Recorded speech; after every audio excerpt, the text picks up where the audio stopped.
Today I want to do a special video on new construction loans because locking your interest rate is altogether different on a home that's already existing and built versus a new construction.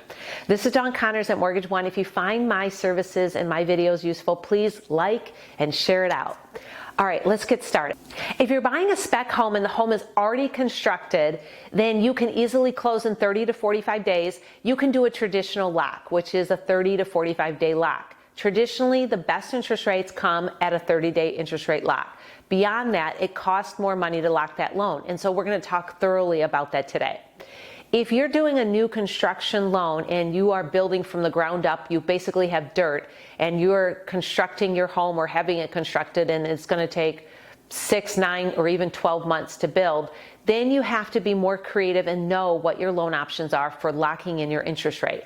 Otherwise, without knowing it, you're floating your interest rate. And to float your rate means that you are encountering the variances of the market as it changes, going up and going down as the market changes.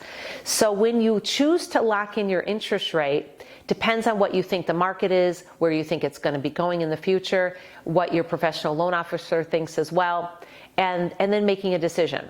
So a traditional lock is locking for 30 days. And so a lock means that you are asking the lender to guarantee your interest rate for a certain period of time, and you will close within that period of time, or else the lock will expire.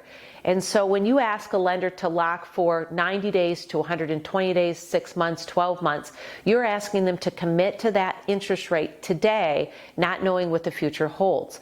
Well, in doing so, then you'll either usually pay a lock-in fee to lock it for 6 months or greater, and or a higher interest rate, because you're asking that lender to commit to that interest rate today, not knowing what the future holds.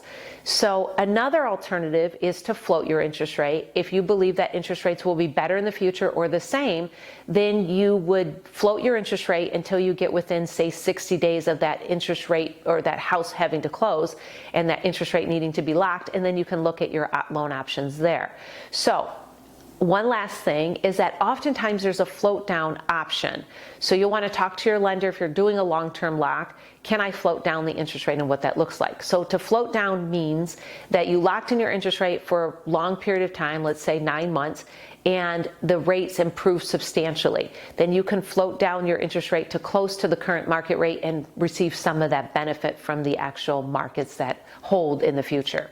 All right, so I think that explains it pretty well. I just want to make sure you have a really good understanding about locking your interest rate when you're doing new construction versus an already existing home. This is Dawn Connors at Mortgage One, providing you fantastic mortgage solutions since 2002.